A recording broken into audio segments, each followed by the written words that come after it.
you're going to want to be able to do is be able to create a spot color so you can create continuity throughout your page layout of the crier. In order to do that, on your control palette, you have your fill and your stroke colors. Doesn't matter which one of these you choose. I'm going to choose the stroke because I see a green color there. So let's say I want to make that a spot color. All that means is that I hit the little expand arrow. Directly below that, I see these 3 lines. People call it a hamburger. And I go inside here and I say, hey, I want to create a new color swatch. Dialog box opens and we want to choose our color type. We're going to change that to spot. And then down here on our color mode, it should remain at CMYK unless you know that there's a specific Pantone color or color system that you want to match.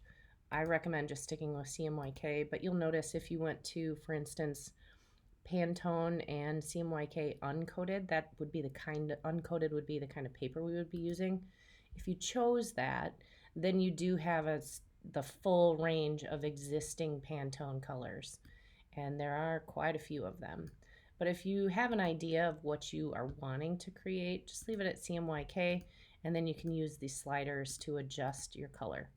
One thing I want to remind you though is that when you're creating colors, often what you see on your screen isn't what directly translates when it gets printed. So that's why our dummy and our proof are so important for you guys, so that you can make those corrections. Now, in saying that, let's say that I create, I don't know, another shape down here and I want to fill that shape with my new spot color. I could have named it if I wanted to. Where is it? Apparently this document has a lot of spot colors. Sorry about that. Ooh. It's going to be all the way down at the bottom. I could have named it, which would have helped me out.